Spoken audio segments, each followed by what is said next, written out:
Ahora sí. Bueno, bienvenidos a algunas caritas conocidas por allí y bienvenidos a los nuevos también. Hoy nos convoca un temón que es, como siempre, las comunicaciones. Las comunicaciones creo que nos implican, nos involucran y nos interpelan a todos todo el tiempo, ¿no? En esto de siempre viene bien seguir sumando herramientas o recordar herramientas, prácticas y cómo mejorar cómo nos comunicamos como personas, tanto a nivel personal, pero también a nivel organizacional. Acá paso simplemente para presentar un poquito el CEF. El Centro de Empresas Familiares funciona dentro de la Cámara de Comercio y Servicios, es una unidad de negocio dentro de la Cámara. Este año cumplimos 17 años de trayectoria. Básicamente nos dedicamos a cuidar de la familia empresaria y de sus negocios, primando justamente los aspectos vinculares, los lazos de afecto y que todo lo que tiene que ver con un sistema de negocios y de empresas no vaya en detrimento del sistema familia y de los lazos de afecto. Mi nombre es Verónica Balestero, yo coordino el Centro de Empresas Familiares. Luciana Cedrés acompaña al centro en la parte de desarrollo de proyectos, seguramente han estado en contacto con ella. Bueno, este Centro de Empresas Familiares, dentro del centro impulsamos procesos de profesionalización, de planificación sucesoria, de fortalecimiento de la gobernanza, es decir, de establecer espacios para la toma de decisiones para familias empresarias en el marco de estos pilares, ¿no? Estos pilares son los que nos acompañan y nos ayudan a focalizar todo lo que son asistencias técnicas o consultorías, en toda la evolución natural, digamos, que se da en las familias empresarias y en sus negocios. También espacios de sensibilización e información, como lo es este webinar y también el Congreso de Empresas Familiares, que es como nuestra estrella en los últimos 3 años, que desde ya les digo que va a ser el 2 de octubre para que se vayan reservando la fecha con esta primicia. Luego, espacios de comunidad y networking, que es esto de creemos en que juntos somos más, creemos en que el contacto entre quienes tenemos los mismos desafíos, tanto familiares como organizacionales, podemos resolverlos o podemos inspirarnos en la experiencia del otro. Y también otro pilar que es la investigación que de alguna manera nutre nuestra propuesta de valor, ¿no? El conocer en qué están las empresas familiares en Uruguay, que es una investigación que hacemos en conjunto con KPMG desde hace varios años ya, y otro tipo de investigaciones como los roles de las mujeres en las empresas familiares o los efectos de la pandemia, etc. De alguna manera allí nos nutrimos para poder ofrecerles contenidos realmente relevantes para sus organizaciones y sus familias. Bueno, y hoy nos acompaña Jimena Costa. Jimena es licenciada en Psicología, con posgrado en Gestión del Cambio Organizacional, un diploma en Dirección Estratégica de Recursos Humanos. Se ha especializado en asesoramiento a empresas familiares, es coach internacional certificado y cuenta con formación en género y políticas de igualdad, gestión de calidad, consultoría organizacional y evaluación de programas y proyectos. Como consultora organizacional, que lleva más de 15 años allí, ha liderado proyectos de rediseño organizacional, gestión del cambio, desarrollo de competencias, desarrollo de liderazgo de equipos, evaluación de programas y políticas e implementación de sistemas de gestión por competencia en diferentes tipos de organizaciones, de públicas, privadas y por supuesto empresas familiares también. Jimena nos acompaña del equipo de consultores de empresas familiares del centro desde el 2019, así que es una vieja conocida. Y Jime, bienvenida y te cedo la palabra a ti. Muchas gracias, Verónica, por la presentación. Ya quedé colorada escuchándote. Pero también está bueno a veces escuchar lo que uno ha transitado, porque en el día a día a veces es difícil capitalizar y les debe pasar a ustedes, ¿no? Todo el trayecto que uno va haciendo y los aprendizajes que va recogiendo en ese proceso. Así que cada tanto está bueno escucharlo desde otro lugar. Así que muchas gracias. Es desde de estos años de trabajo, no solamente con el Centro de Empresas Familiares, pero sobre todo con el CEF, es que voy a tratar de aportarles algunas ideas y algunas, sobre todo, algunos elementos prácticos que ese es mi interés principal, que ustedes se vayan con claridad de qué puedo hacer hoy para mejorar algunos aspectos de la comunicación dentro de lo que es ese difícil balance entre la comunicación familiar, la comunicación empresarial, para mejorar algo que quiera mejorar, para dejar de hacer algo que quiera dejar de hacer. Mi objetivo para este espacio es poder compartir con ustedes esas ideas fáciles de aplicar en el día a día. Y por ahí vamos a ir. Si bien, por supuesto, la idea es compartir también algunos aspectos conceptuales, también me gustaría que fuera un espacio donde ustedes se animaran a proponer cuáles son sus desafíos en términos de esto de cómo nos comunicamos, cuáles son nuestros desafíos en torno a las conversaciones complejas que tenemos, ya sea dentro de la empresa o dentro de la relación familiar dentro de la empresa, cuáles son esos desafíos para poder construir sobre eso. Generalmente cuando alguien se anima a proponer, a mí me pasa esto, sin explayarnos, por supuesto, bueno, porque cada uno seguramente querrá plantear sus posturas y sus ideas. Em, pero bueno, a mí me pasa esto, a veces podemos tomar desde allí para pensar juntos y todos nos vamos enriquecidos. Así que la idea es compartir, es decir, anímense a hablar. Si el entorno no me lo permite, escriban en el chat. Y si no, quiten el mute del micrófono y estaré encantada de escucharles. Así que la idea es que sea ida y vuelta y también que se vayan con algunas cuestiones prácticas para poder mejorar los aspectos de la comunicación. Y lo primero que quiero hacer es hacerles una pregunta. Me gustaría que se tomen así 10, 15 segundos, no un montón de tiempo, porque la idea es que sea lo primero que venga a la cabeza para escribir en el chat o abrir el micrófono y plantear, si tuvieran que pensar una palabra que defina cómo es la comunicación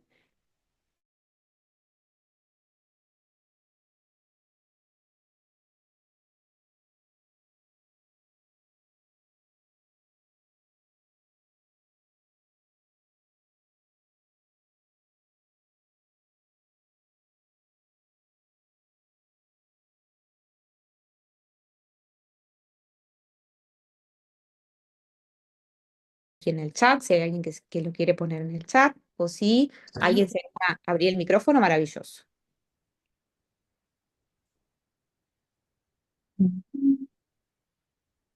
Fluida, aparece por allí, sin tiempo, Ale. ¿Cómo estás? ¿Y tú? ¿Todo bien, Chuchi? ¿Te alegra? No puede estar en planta y No. no puede joder con la Virginia, tenés el micrófono abierto. Hay su cuello y a su cuello de planta. Ni siquiera debería poder. Informal, dice Luis. ¿Nadie se anima a decirlo? A ver, ¿qué palabra define? Hay alguien que volvió a la sala de espera. Fluida, sin tiempo, informal. ¿Qué otras palabras definen su comunicación?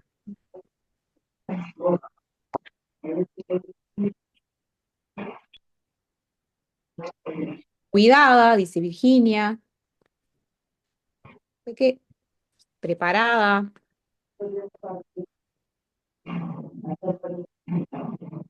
Luis, ¿tienes el micrófono abierto? Solo para que lo sepas, que estamos escuchándote.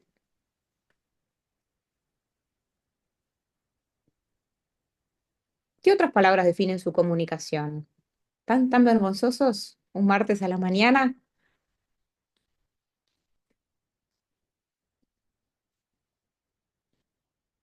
Bueno, entrecortada. Vamos a avanzar con algunas de estas palabras. Acá aparecen más con interrupciones, atropellada, caótica.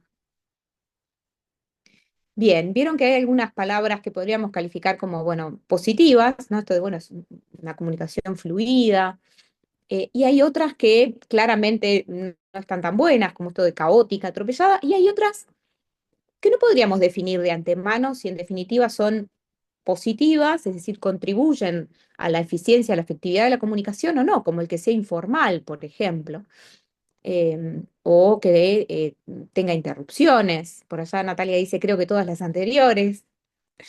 Bien, avancemos un poco entonces en pensar cómo nos estamos comunicando en el espacio de la empresa familiar y sobre todo en esto que yo les decía hace unos minutos, ¿no? En el difícil equilibrio, balance entre la comunicación familiar y la comunicación en la empresa. Y lo primero que quiero compartir con ustedes es una idea bastante vieja, pero no menos vigente por eso, y que es que el lenguaje crea realidad. Nosotros las personas pensamos en palabras. Algunas de ellas las expresamos y otras no, pero nuestro pensamiento está estructurado en palabras. Entonces, imagínense qué importante que es para nosotros el uso de esas palabras, porque el uso que nosotros hagamos de esas palabras no solamente nos ayuda a describir la realidad, a conectarnos con otros, a mantener vínculos, a poder organizar actividades, tareas, instancias, sino que sobre todo estructura nuestro pensamiento. Entonces, tener esto bien claro es importante, porque a veces escuchamos por allí esto de, bueno, hay que cambiar la forma en que nos hablamos a nosotros mismos, hay que cambiar el lenguaje que utilizamos, cambiando las palabras modificamos la realidad, y suena un poco hasta poético por ahí, y no lo es. Tiene una base absolutamente racional y tiene una base neuropsicológica, es decir, en la forma en que yo utilizo las palabras, estructura mi cerebro, estructura mi pensamiento. Entonces, el primer aspecto que nosotros tenemos que identificar es de qué forma, cómo yo me expreso, cuándo yo me expreso, qué palabras uso, qué palabras no uso, eh, hacen que yo vea la realidad de una manera o de otra. Hace un par de días estaba conversando con una joven empresaria que tiene una empresa con su esposo. Y ella me decía, no, porque fulanito, mi esposo, se fue y ahora estoy sola. Y repetía, el estoy sola, estoy sola, estoy sola. Y decía, bueno, pero contame con quién trabajas. Y en realidad había toda una red de personas alrededor de ella. Algunas familiares y otras no. Pero esto de que ella se repetía constantemente a sí misma, de que estaba sola, de alguna manera le reafirmaba esa sensación de, tengo que poder con esto yo. Digo, pero bueno, esto que tenés entre manos y que te está sobrepasando, ¿por qué no lo trabajás con fulana, con sultana? Bueno, sí, podría ser. Lo que pasa es que siempre lo trabajo con él. Entonces, cuando él se va, yo quedo sola. Y se lo seguía repitiendo. Le digo, pero no estás sola. Te estás diciendo a ti misma que estás sola y te lo dices todo el tiempo y te lo reafirmas. Y eso crea realidad. Crea la sensación y la percepción de que entonces tengo que poder con esto sola. Desarmar eso, desarmar la manera en que nosotros nos hablamos a nosotros mismos, nos ayuda también a posicionarnos diferente con nosotros, pero también con el otro. Y esto vale también hacia el otro. ¿Qué le decimos a los demás? ¿Qué palabras utilizamos? ¿Mm? ¿Qué relatos transmitimos? Hay frases que se repiten constantemente en las organizaciones y que muchas veces ni siquiera las cuestionamos, simplemente las repetimos. Decir, bueno, siempre es el abuelo el que termina decidiendo o no voy a volver al siempre se ha hecho así, ¿no? Pero frases que yo incluso he escuchado muchas veces en algunas organizaciones, cuando uno empieza a tener conversaciones, empieza a escuchar esas frases que se repiten y que crean realidad. Porque en la medida en que todos sostenemos eso, en la medida en que todos lo ponemos a jugar en los pasillos de la organización o en los pasillos de casa, eso empieza a crear nuestra realidad. Entonces, si nosotros nos decimos a nosotros mismos y les decimos a los demás que este, siempre cuando las decisiones las toman las generaciones más jóvenes, terminan haciendo cualquier cosa, y eso lo escuchamos en algún momento y lo terminamos repitiendo, empezamos a creer que eso es una realidad, cuando en realidad es algo que nos estamos diciendo a nosotros mismos, es una creencia que estamos construyendo. Entonces, frases como que incluso parecen como muy buenas, muy positivas, ¿no? Lo que pasa es que el abuelo era el innovador, el abuelo era el innovador, el abuelo era el innovador. Esta es una frase real que yo escuchaba. Bueno, entonces, si el abuelo era el innovador, nosotros no podemos serlo. No lo dicen, pero está implícito en la forma en que plantean esto. No, lo que pasa es que el que tenía cabeza de negocios era papá. El que tenía cabeza de negocios, la que tenía cabeza de negocios era mamá. Y son cosas que se van repitiendo y empiezan a crear una realidad donde yo me ubico en esa realidad. Me coloco en un lugar que me relaciona a mí misma y a los demás desde ese lugar.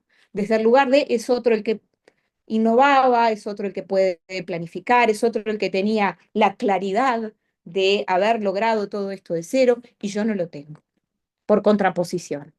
Entonces, de la manera en que nosotros empezamos a poder mirar de otra forma las palabras que utilizamos, cómo la utilizamos, cuándo la utilizamos, es importante. Acá este punto que yo pongo de ejemplo al final lo puse porque es algo que escucho mucho, esto de él me ayuda, fulanito me ayuda y yo lo ayudo. Cuando en realidad, por ejemplo, estamos hablando de personas que tienen roles dentro de una organización, que tienen responsabilidades, que tienen cargos, y cuando hacen su tarea no me están ayudando, están haciendo su tarea, es parte de su rol. Lo mismo cuando yo doy una opinión, asesoro, acompaño, guío, mentoreo, no estoy en el rol de ayudarle al otro, porque cuando yo utilizo la palabra ayuda, del otro lado lo que hay es necesidad. Es un rol donde el otro necesita algo porque no puede o porque no sabe cómo. Entonces, si yo me pongo en el lugar de la ayuda, lo que estoy diciendo es, vos no podés. Ahora, si yo me pongo en el lugar del construyamos juntos, hagámoslo juntos, preparémoslo juntos, pensémoslo juntos, estoy poniéndome en el lugar del codo a codo, estoy poniéndome en un lugar de paridad. Entonces, la primera invitación que yo quiero hacerles desde esta primer consigna, que es el lenguaje crea realidad, es ir pensando cuáles son aquellas palabras, aquellas frases que nosotros utilizamos muchas veces inconscientemente, muchas veces sin conocer de dónde viene, pero que la hemos escuchado, la hemos repetido frecuentemente y que terminan generando una realidad que quizás no compartimos o no queremos, pero la seguimos repitiendo. Esa es como la primera tarea que me gustaría dejarles por allí para que lo sigan pensando. Hay un autor que se llama Fernando Flores que habla de un concepto que me parece muy interesante, que son los actos lingüísticos. Él dice que en realidad todas las cosas que nosotros decimos pueden caer en algunas de estas 4 categorías. Declaraciones, es decir, una expresión de algo que se reconoce como una realidad. Entonces yo declaro esto, me expreso de esta manera, pero de una forma, sobre todo, lo que hace a los actos lingüísticos es la tonalidad y la intencionalidad de la comunicación, no necesariamente la frase. Después vamos a ver que si yo le pongo un ejemplo de una misma frase dicha con distintos tonos, puede caer en distintas categorías. Pero bueno, Flores dice, todas las personas nos comunicamos y lo que decimos cae en alguna de estas 4 categorías. Son declaraciones o son juicios, o son promesas, es decir, algo que yo me comprometo a, o son coordinaciones. Si nosotros lo llevamos a las comunicaciones dentro del ámbito empresarial, podemos pensar de qué manera nosotros utilizamos de forma equilibrada también estos 4 actos lingüísticos. ¿Por qué? Porque una comunicación equilibrada debería poder tener un poquito de todos. Cuando yo tengo claridad de qué es lo que yo estoy intencionando en la comunicación, si estoy declarando, si estoy comprometiendo, si estoy coordinando o si estoy enjuiciando, voy a poder expresarlo de una mejor manera y voy a poder eh, ubicar esa expresión, tanto si la digo como si la recibo, en el lugar que corresponde. Entonces, por ejemplo, en los procesos de coaching hay una pregunta que a mí me gusta mucho hacer, que es, ¿eso es un hecho o es una opinión? Y, y es muy esclarecedor cuando uno empieza a preguntarse a sí mismo o le pregunta a otro esto. ¿Por qué? Porque el hecho, podríamos decir que cae dentro de las declaraciones. Pasó esto, pero la opinión es lo que yo pienso sobre lo que pasó. Entonces, por ejemplo, no estás listo para liderar expresado sin un fundamento o sin un análisis previo y conjunto con esa persona, es un juicio, es una opinión, no es una realidad, no es una declaración. Entonces, muchas veces emitimos o recibimos juicios, pero los tomamos como declaraciones. Muchas veces recibimos opiniones del otro, pero nosotros asumimos que son realidades y actuamos como si fueran realidades. Entonces, tenemos que empezar a separar cuando nos comunicamos y cuando recibimos la comunicación, sobre todo en ese punto, de poder animarnos a preguntar, ¿pero eso es un hecho o es tu opinión? Porque eso es lo que a nosotros nos va a permitir posicionarnos frente a eso. Si es tu opinión, yo la puedo respetar, yo la puedo compartir, puedo no compartirla, pero es tuya. Si es una declaración, ahí hay algo que está en el ámbito de lo que pasó, del hecho, de lo observable, que podemos tener igualmente percepciones distintas, pero estamos conversando en otros términos. Por otro lado están las diferencias, al igual que declaraciones y juicios, entre promesas y coordinaciones. Una cosa es algo que yo comprometo que voy a hacer o planteo que voy a hacer, y otra cosa es algo que yo acuerdo que voy a hacer. Y esto pasa muchísimo cuando, por ejemplo, en las instancias de reunión generamos muchas promesas, no promesas en el sentido que manejamos nosotros, sino del acto lingüístico, ¿no? En esto de, si yo me encargo, pero no lo bajamos al punto de la coordinación. Entonces queda en la expresión de deseo. La promesa es un compromiso explícito, pero si no está unida a la coordinación, termina siendo una expresión de deseo. Entonces, alguien tiene que tomar esto, bueno, yo me encargo. Y ese yo me encargo queda en una expresión de deseo que nunca baja al ¿cómo vas a hacer? Bueno, vos te encargás. ¿Cuándo? ¿Cómo? ¿Qué necesitas para que eso pase? La promesa, si no está junto a una coordinación, queda en el ámbito de el deseo. Cuando yo lo junto con la coordinación, pasa al ámbito de la acción.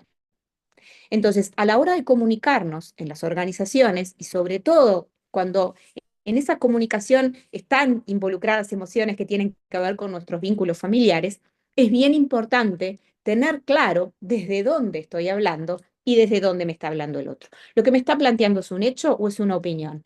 Lo que me está planteando es una expresión de deseo o hay una claridad de que sabe cómo hacerlo y tiene la posibilidad de hacerlo, la capacidad de hacerlo. Si eso no está, abramos la conversación. Empecemos a preguntar. Bueno, está bien, vos te haces cargo, pero ¿tenés claro cómo?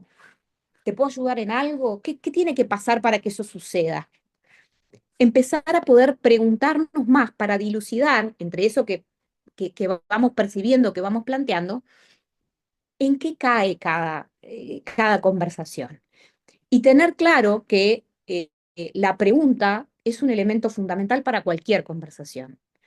Muchas veces, bueno, a mí me dice, yo soy preguntona, yo pregunto un montón, pero porque me parece que la pregunta es una de las herramientas más ricas que tenemos quienes interactuamos con personas, porque la pregunta abre, me permite explorar, me permite ir a buscar la intención, lo que está detrás de ese pensamiento, y no atribuirlo, y no asumir que yo sé qué es lo que está detrás.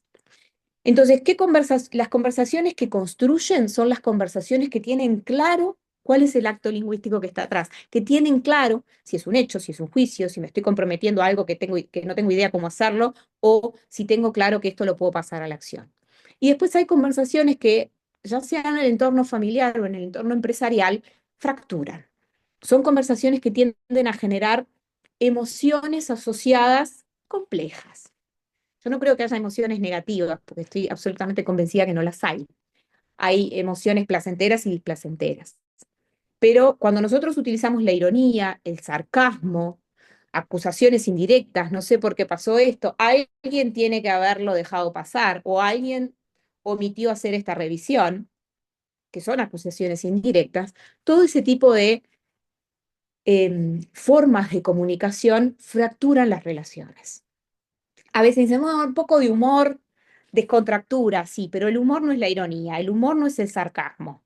Entonces, está bueno que nosotros podamos utilizar el humor, porque de hecho es una herramienta positiva a la hora incluso de descontracturar algunas conversaciones, si tenemos bien claro que el humor no hiere, que el humor no acusa, es otra cosa. ¿Eh? Si vamos por esa línea, estamos hablando del sarcasmo, estamos hablando de la ironía. Entonces, tratar de sacar del escenario de las conversaciones todo este tipo de formas de comunicarnos que no aportan, va a mejorar sin duda nuestras comunicaciones.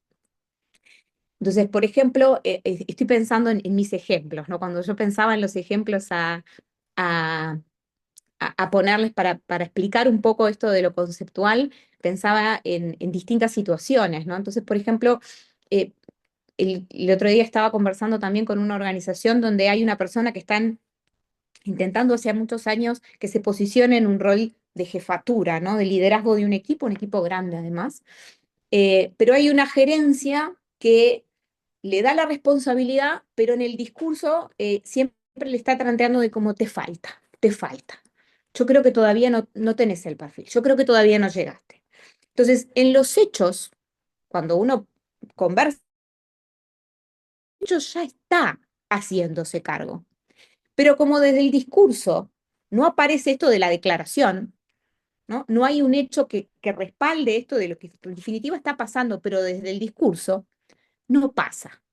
Entonces, ¿qué pasa? Que es una persona que logra hacerse responsable en el día a día de forma muy clara de las tareas, de los problemas, de las conversaciones, de las discusiones, pero cuando llega el momento de ocupar roles, de tomar decisiones, de poder posicionarse desde ese rol, no lo logra.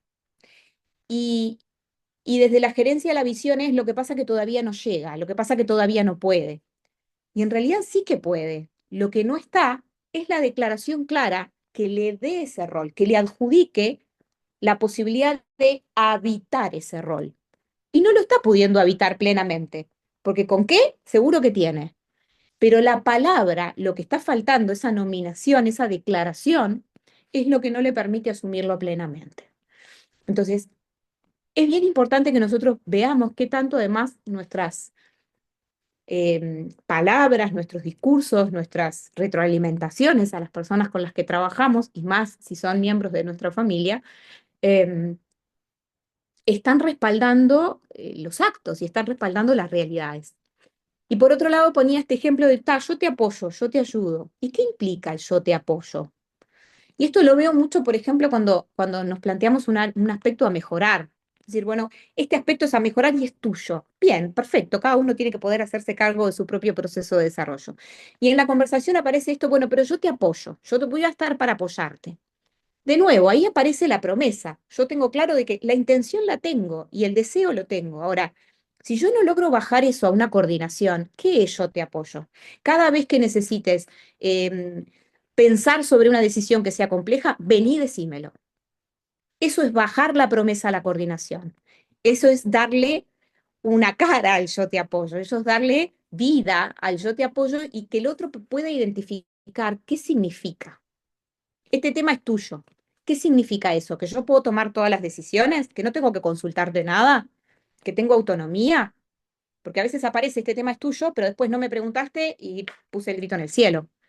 Entonces, empezar como a desarmar esas expresiones que quedan como en el ámbito de lo abstracto nos van a ayudar mucho a tener mejores conversaciones. Después quería conversar un poco con ustedes, mejor dicho, monologar, porque me encantaría que pudieran abrir el micrófono y por lo menos ir compartiendo qué les resuena de esto que les estoy comentando.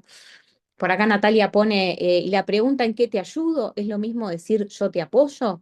Me parece bien interesante lo que traes, Natalia, porque no es lo mismo. Una expresión de yo te apoyo es una promesa, es decir, bueno, yo acá tengo un compromiso desde el punto de vista de la intencionalidad, pero no logro bajarlo a la coordinación. Sin embargo, yo pregunto ¿en qué te ayudo? Estoy aperturando. ¿Vieron lo valioso de la declaración versus la pregunta, ¿no? La pregunta apertura, ¿en qué te ayudo? Implica que el otro me transmita eso. Ahora, esto de, ahí volvemos, y acá me voy a poner muy picky, muy de usar el ayudo, ¿no? ¿En qué te ayudo? Es en cómo te puedo acompañar en esto, cómo te puedo guiar, qué necesitas de mí. Esa es una pregunta, por ejemplo, mucho más poderosa en el sentido, bueno, ¿qué necesitas de mí para que esto pase? Porque si no queda como en esto de, bueno, yo veo, el ayuda, vieron que es esta cosa como de, bueno, más voluntaria, más que deja al otro en el lugar de la necesidad. ¿Qué necesitas tú de mí para hacer esto posible? A mí me pone en un lugar de responsabilidad.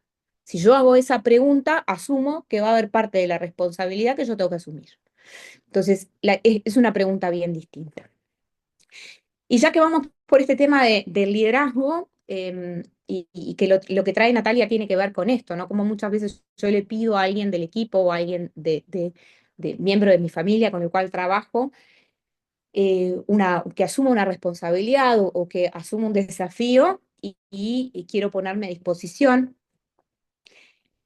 El liderazgo, el lenguaje en el liderazgo es fundamental. Y acá hay algunas cosas que son bien prácticas, pero bien importantes. Entonces, por un lado, esto de la claridad en la comunicación y la intencionalidad en la comunicación. Vieron que acá dice, el líder comunica desde la identidad de la organización, y esto tiene que ver con el por qué te estoy pidiendo esto, el para qué, qué rol juega esto que yo te estoy pidiendo o el desafío que te estoy planteando en lo que queremos hacer juntos. Entonces, el poder transmitir el sentido de lo que estoy diciendo, cómo lo estoy diciendo, por qué lo estoy diciendo, es importante. Y hay otro aspecto que a mí me surge mucho cuando trabajo con las distintas empresas familiares, pero en realidad con todas las organizaciones, que es, tenemos que aprender a pedir.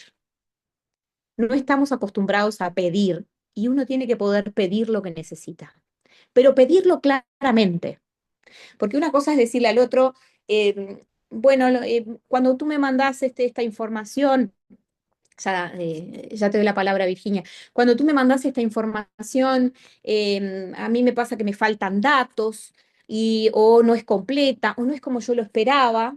Una cosa es eso y otra cosa es decir, bueno, cuando yo te pido que me mandes esta información de números del mes, lo que yo necesito es que vos me muestres 3 columnas con esta información para poder compararla, porque lo que voy a hacer con eso es esto. Entonces ya ahí yo le doy sentido, es decir, ¿qué voy a hacer con esa información que vos me vas a dar? Entonces el otro puede imaginarse cómo es la mejor forma de estructurarlo. Pero además, si yo realmente estoy esperando que se presente de una manera, tengo que poder pedir, tengo que poder decirle al otro cómo yo estoy esperando que eso suceda. Dale, Virginia.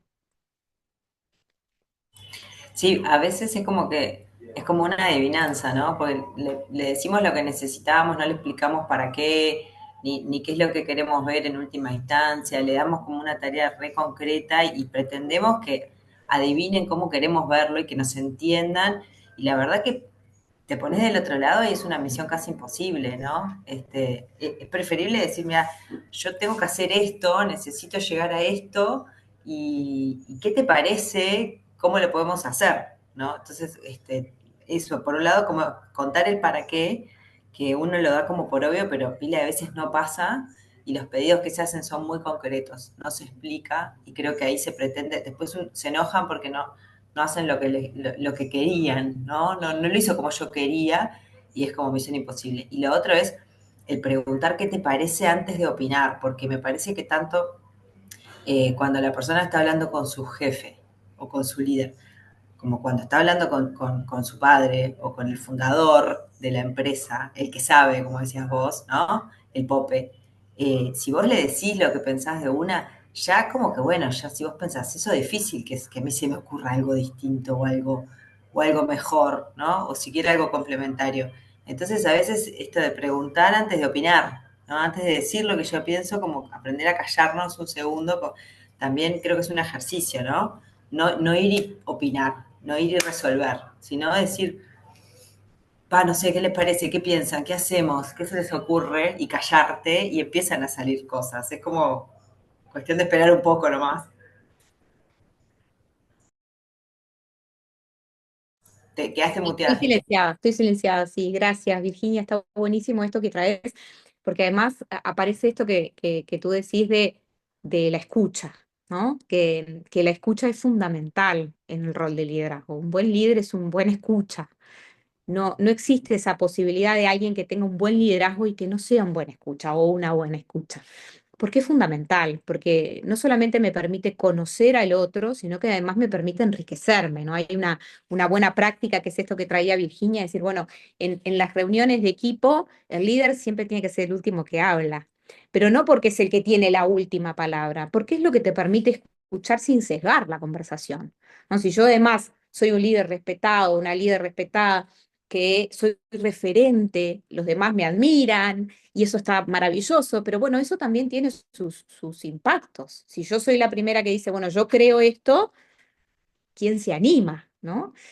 Yo hace años trabajo con un director que es un líder nato, es maravilloso, pero desde que empezamos a trabajar, trabajamos justamente en cómo lograr que las personas se animen a contradecirme. Entonces él me dice, yo necesito que me digan cuando piensan distinto, porque es una persona tan respetada y tan valorada que cuando él dice algo, es así. Y si yo no pretendo eso, yo no quiero que sea así. Entonces me pasa que de repente paso por una parte de la organización y digo, ay, hay que arreglar esto, y la gente deja todo lo que está haciendo para ir a arreglarlo, y yo no quise decir que había que arreglarlo ya, simplemente quise puntualizar de que la persona que se cargue de esto en algún momento tiene que prestarle atención. Pero genera eso. Entonces, ¿cómo nos damos cuenta de qué forma puedo cambiar lo que digo, cómo lo digo, cuándo lo digo, para generar ese impacto? Y por otro lado, conversar de esto, ponerlo sobre la mesa. Y bueno, cuando yo transmito esto, a veces mi intencionalidad va por acá, no va por allá. Hay otro aspecto que les quería plantear que tiene que ver con esto de validar. Quienes han estado en instancias de trabajo conmigo saben que yo soy muy pesada con esto y le digo, pero vos validaste que lo que quisiste decir fue lo que el otro entendió. No, pero yo le dije, bueno, está bien, vos le dijiste, pero el otro se llevó esa misma idea, porque no es lo mismo. Una comunicación exitosa no sucede cuando yo dije todo lo que tenía que decir, sino cuando el otro entendió lo que yo quería decir, cuando comprendió no solamente el mensaje, sino también la intencionalidad. Entonces, yo tengo que asegurarme para que la conversación sea completa, que el otro se lleva lo que yo intencioné que se lleve. Entonces, para eso hay que validar. Y eso implica poder clarificar con el otro, ¿no? Es decir, si realmente esto que yo te planteé, que hay que bajarlo o comunicarlo al equipo, si vos te llevas claridad de qué, cómo, cuándo poder plantearlo. Y eso, de nuevo, es preguntar. Y no es, ¿entendiste? No, no va por ahí, porque todos somos seres inteligentes, podemos comprender, sino es validar que, bueno, ¿y vos cómo te imaginás transmitiéndolo? ¿Qué es lo que te parece que estaría bueno? ¿Cómo organizarías esa comunicación para abajo con el equipo? Entonces yo ahí valido que el otro no solamente entendió lo que yo le dije, sino está haciendo su propio proceso con eso, porque además el otro le va a agregar valor. Y eso está buenísimo, ojalá sea así. Y otro aspecto que me parece importante conversar con ustedes, sobre todo desde el liderazgo, es este tema de la diferencia entre las generaciones. Y cada vez empezamos a verlo más, el tema de la diferencia generacional. Hace un tiempo vengo trabajando con una organización que tiene una línea de negocio que implica mucho trabajo con el público y me dice, no puedo hacer que llamen por teléfono. Solo WhatsApp, solo mail, nos llaman por teléfono y nosotros nuestro negocio implica hablar con las personas, porque parte de nuestro negocio está basado en la confianza. Entonces, por el tipo de negocio, la confianza que yo establezco con el cliente es fundamental. Entonces, yo necesito que del otro lado sepan mi voz, me escuchen la voz, sepan cómo hablo, si me ven en la calle me reconozcan, porque hay parte de esa confianza que tiene que ver con poder saber quién está del otro lado y sobre todo saber que el que está del otro lado, cuando yo lo necesite, va a responder. Entonces, nosotros le queremos transmitir esto, y hablando con los directores de la organización, que son de una generación unos 20 años mayor que la mayoría del equipo, dice, y no logramos que llamen. Me dice, sí, ya le mandé WhatsApp, pero ¿lo llamaste? No, le mandé WhatsApp preguntándole si le podía llamar. Y ellos se enojan un montón. Y el otro día estaba leyendo un artículo de Harvard Business Review que habla sobre estos temas. Me pareció muy interesante poder plantear esto de entender las razones por las cuales el otro considera que el WhatsApp es un medio más efectivo. Porque si hay algo con lo que nosotros nos enojamos, en general, en los vínculos y en las conversaciones, no es tanto con el otro, sino es con nuestras expectativas. Yo me enojo con una situación o con una persona, generalmente, más que con lo que hace, con mi expectativa de lo que tendría que haber hecho. Yo me imaginé que me iba a responder así, me respondió así, entonces me frustré, me enojé. Y no es por lo que el otro hizo, porque de repente su respuesta es igualmente buena, pero yo quería que fuera otra. Y con eso me enojo, con eso me frustro. Entonces, si yo asumo que el compromiso con el cliente, que la generación de confianza está basada en la comunicación sincrónica, levanto el teléfono y te llamo, lo otro lo interpreto, y voy a utilizar sus términos, holgazanería, no quieren contactar, le tienen miedo a hablar con la gente. Decís, pero justo yo me las crucé cuando un grupo de tu equipo y yo las veía súper vinculándose súper bien y conversando. ¿Será que le tienen miedo a hablar con las personas? Entonces, Otro de los ruidos, de los obstaculizadores de la comunicación, sobre todo cuando además hay una relación familiar, es la intencionalidad que yo le atribuyo a lo que el otro hizo o a lo que el otro dijo. Y es la que yo le atribuyo, no es la que el otro tiene. Entonces leía este artículo que decía, bueno, no es holgazanería, no es que estamos teniendo una generación que tiene miedo al contacto. A veces lo que está detrás es una percepción y una percepción aprendida de que la inmediatez es igual a eficiencia. Cuanto más rápido, más eficiente. Entonces, si hablar por teléfono a mí me lleva 15 minutos, especialmente con aquel cliente que lo llamas y te tiene 40 minutos contándote de la familia, no sé qué. Vos lo ves confianza, yo lo interpreto como ineficiencia. Entonces, lo que está detrás no es un no quiero, no tengo ganas, me es más fácil, me es más cómodo, que a veces es lo que genera esos ruidos y ese enojo. Lo que está detrás es quiero ser más eficiente. Y yo me puedo pelear con eso como líder, decir a alguien que en realidad eh, implementa estas acciones porque lo que está detrás es quiero ser más eficiente. Y no, me encanta que quiera ser más eficiente. Lo que pasa es que tu imagen o tu percepción de qué implica ser más eficiente y la mía son distintas. Y ahí nos tenemos que sentar a conversar. Y no para definir cuál es la mejor, para definir en qué momentos la confianza se necesita construir por estas vías y en qué momento la eficiencia viene por el lado de la agilidad de la comunicación. Porque no va a haber un blanco y negro. Lo que va a haber, por suerte, son organizaciones que además de tener adentro personas de distintas generaciones, interactúan afuera con distintas generaciones. Qué bueno entonces que tengamos todas esas posibilidades de comunicación, que en nuestro menú tengamos personas que conectan con el estilo de comunicación de usuarios, clientes, que tengamos que ese estilo de comunicación es el que genera confianza y que tengamos otros que conectan con otro tipo de clientes, con otro tipo de usuarios. Los necesitamos todos. Entonces, no hay que elegir. No es quién ver a quién se acomoda a quién. Es ver de qué manera logramos generar sinergia. Es ver de qué manera entendemos de que tu forma no está errada, ni la mía es la correcta, ni al revés. Entonces, dejemos de tratar de tener la razón y empecemos a buscar de qué manera hacemos que el menú de posibilidades de comunicación que tenemos esté en la carta y elijamos. Elijamos en qué momento, de qué forma. Y eso también es liderazgo. Eso también es identificar quién, cómo, cuándo, de qué manera poner a jugar todos esos estilos que tenemos disponibles en la organización para potenciar a la persona y a la relación con el otro. Y esto también es bien importante poder integrarlo en nuestra planificación de desarrollo de equipo, ¿no? Yo siempre digo, una de las cosas que me parece bien importante es que quienes lideran equipos tienen que tener en su planificación qué es lo que van a hacer este año, esta semana, este mes, para desarrollar a las personas con las que trabajan. Entonces, parte de ese ejercicio tiene que ver en cómo yo logro identificar y potenciar los estilos comunicacionales que tengo dentro de la organización y cómo los pongo a jugar. Y como decía Virginia hoy, la escucha es fundamental. La escucha es parte esencial del liderazgo. No se puede ser buen líder, como decía hoy, más allá de que esto es una declaración y no necesariamente me gustaría expresarlo de esa manera, ¿no? Sino que es una opinión. Todo buen líder es un buen escucha. Y acá es bien importante, hay un ejercicio que a mí me gusta proponer mucho a las personas con las cuales trabajo en procesos de coaching, que es escucharse.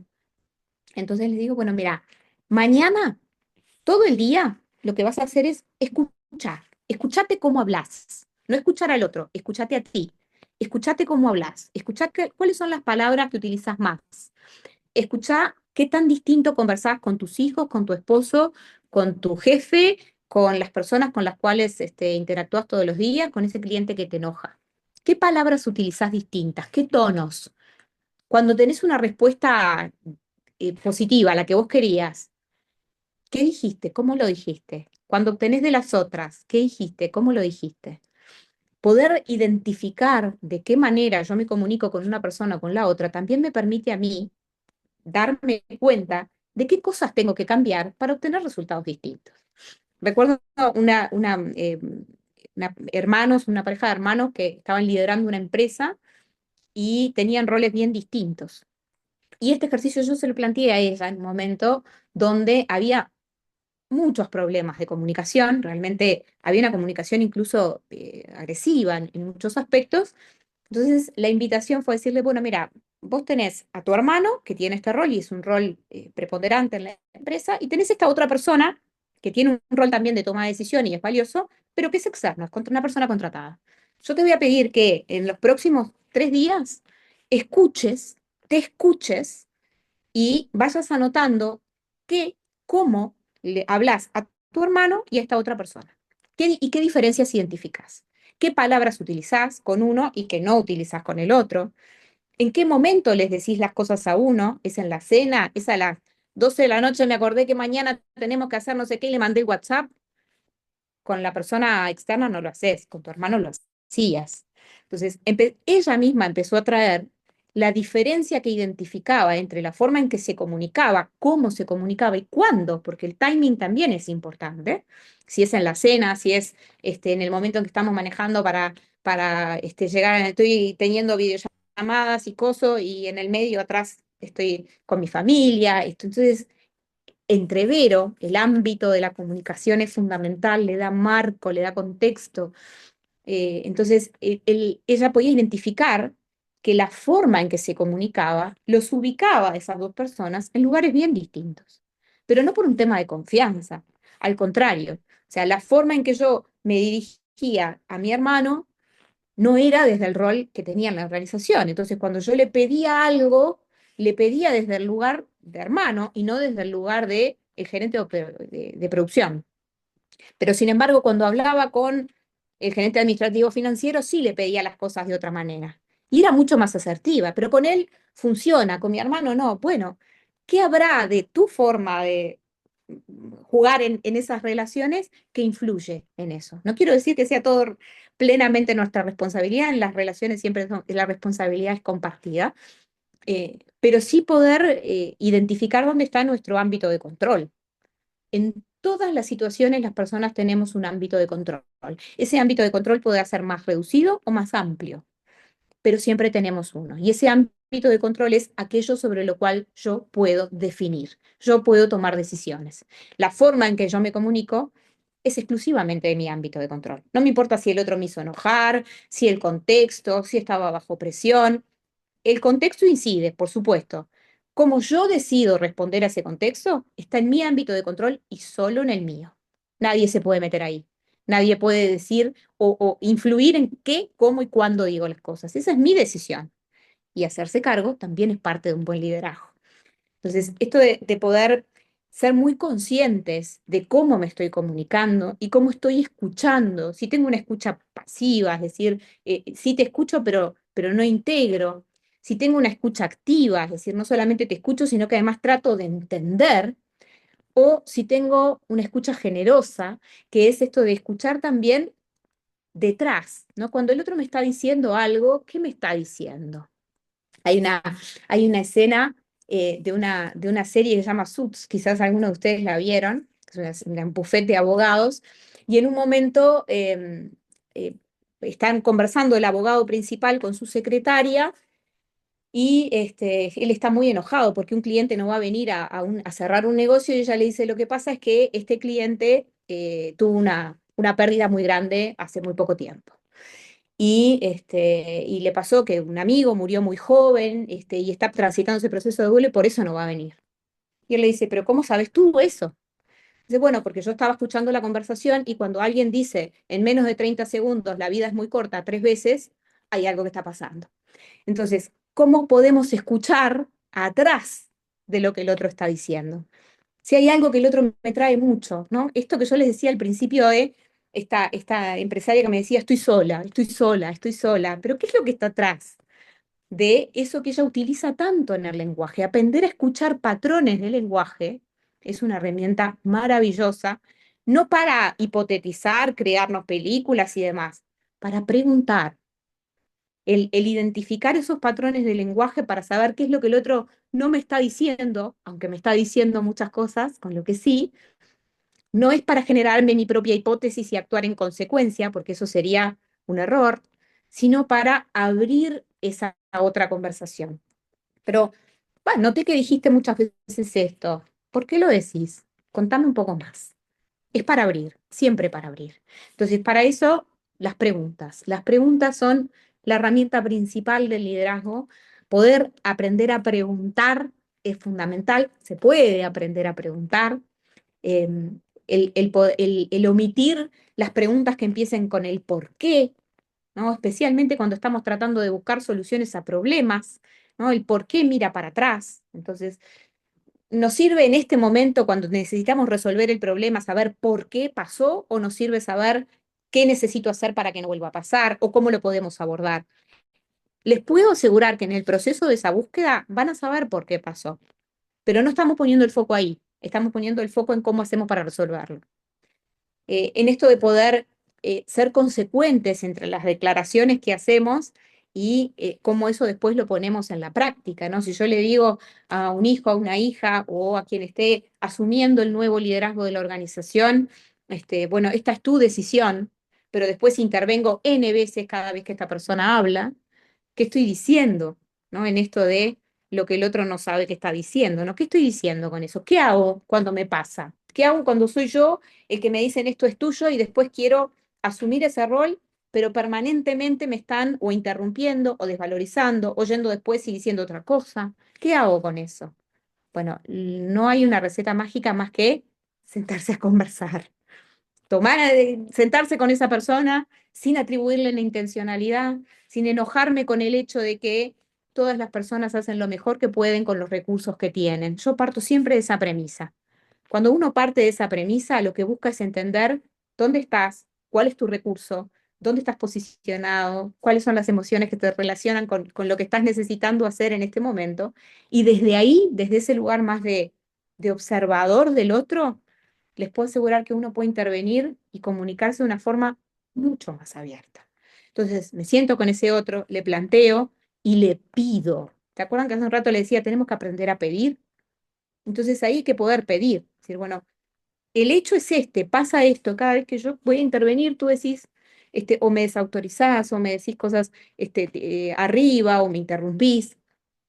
Yo necesito que, si tú querés que yo asuma este rol, me permitas explayarlo sin interrumpirme cuando yo hablo. Eso no quiere decir que no des tu opinión, pero no me interrumpas. Hay que poder pedirlo, ¿no? Porque no es solamente esto lo hace si no me gusta, esto me molesta. Capaz que el otro lo hace porque es lo que puede hacer. Ahora, si no tiene claro qué necesito yo distinto, difícilmente pueda integrar un cambio. Entonces, nosotros tenemos que poder facilitar los comportamientos que necesitamos del otro, por lo menos desde pedirlos, explayarlos. Bueno, y como estamos allí cerrando con temas de tiempo, me gustaría dejarles algunas preguntas para que se lleven.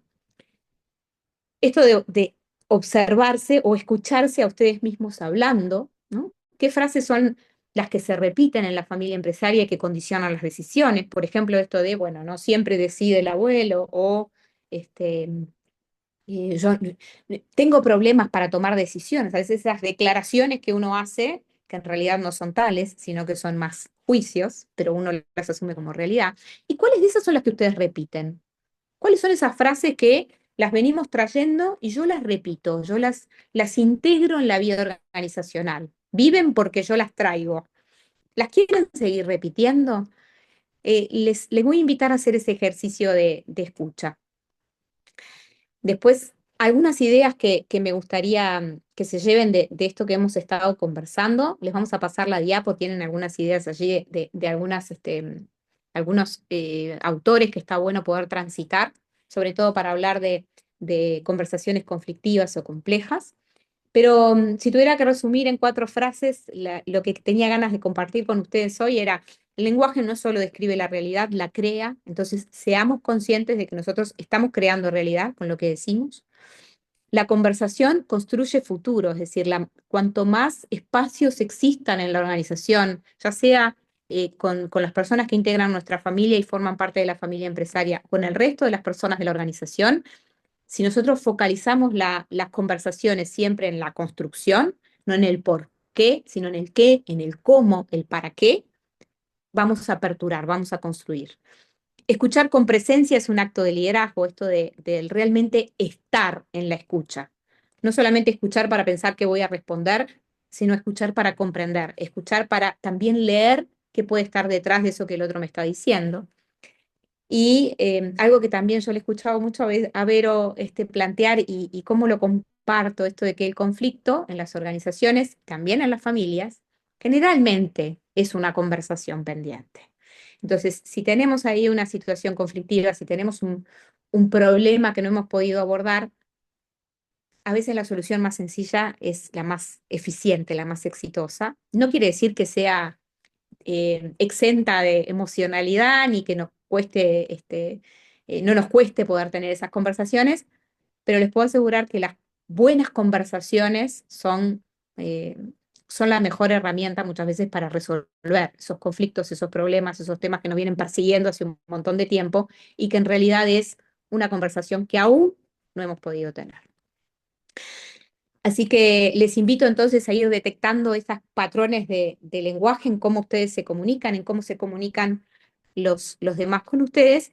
Y la pregunta que más me interesaría que se pudieran llevar es, ¿qué realidad quiero construir? Entonces, a partir de esa pregunta de qué realidad quiero construir en esta relación, con las personas que trabajan conmigo, con mi familia, en el clima de la organización, bueno, ¿qué palabras, qué frases ayudarían a construir esa realidad? Muchas veces cuando yo trabajo valores, definición de valores en las organizaciones o definición de competencias esenciales, un ejercicio que les pido siempre después de identificar lo conceptual es qué hace y qué dice una persona que tiene estos valores. Porque no solamente cómo lo veo en el comportamiento, ¿qué me gustaría escuchar por los pasillos? ¿Qué dice una persona que tiene el compromiso, que ustedes lo definieron como un valor esencial? ¿Qué frases quiero escuchar por los pasillos? Entonces, esto de poder pensarnos de nuevo en cómo nos comunicamos, qué palabras y qué frases lanzamos para habitar en nuestros espacios, es un ejercicio bien interesante. Pero el más a la mano, y capaz que lo pueden empezar a aplicar hoy, es escúchense. Escúchense a ustedes mismos hablando en los diferentes ámbitos y con los diferentes actores, identifiquen qué diferencias ven. Y yo seguiría hablando, porque viste que yo me entusiasmo y después Vero me reta porque sigo hablando. Te logro, Así logro que acá. dejarlo por- Muchas gracias, Jimé. La verdad que, bueno, ahí tenés corazoncitos y aplausos y esas cosas. Muchas gracias por nada, por esta generosidad, por esta bajada a tierra, por esta gran mano. No voy a decir ayuda en cómo comunicar. Por estas ideas y por esta aperturas mental y llamado a la acción. Muchas gracias, Jimé. Acá comentarles y invitarlos también a completar esta encuesta que la llamamos Retratos de Familia, que es una investigación que hacemos en conjunto con KPMG cada 2 años. Los resultados de las 2 ediciones anteriores están disponibles y estamos en plena recolección de información de esta tercera edición. Así que desde ya les pedimos si pueden completar la encuesta. Lleva más o menos unos 10 minutos completarla. Sabemos que no nos gustan completar encuestas, pero después la información es súper rica y es accesible a todos. Así que en ese sentido les dejamos por ahí el código QR. Seguramente después luego les haremos llegar algún mail también con esta información. Y también invitarlos a participar de los círculos de empresas familiares, que tiene que ver un poco con esto que estábamos conversando, que son encuentros, digamos, entre pares, entre 8 o 10 empresarios en los que se ponen en la mesa los desafíos de cada uno y se inspiran mutuamente en lo que le sirvió a uno, lo que no le sirvió al otro, etcétera. Realmente son encuentros como súper lindos. Que le llamamos así como de mentoría entre pares, es una vez por mes, unos 6 encuentros. Y también comentarles que desde la Cámara existe el servicio del Centro de Servicios Compartidos de Gestión Humana. Esto es ayuda, digamos, una herramienta súper poderosa como para poder profesionalizar todos los procesos de gestión humana en sus empresas, compartiendo el recurso experto, ¿no? Allí a través de 3 consultoras, una de ellas es Jimena, está María Laura Volpi también y Cecilia Gutiérrez, que nos ayuda, digamos, a poder ofrecer este servicio. Por allí hay algunas empresas también participando que son parte del Centro de Servicios Compartidos.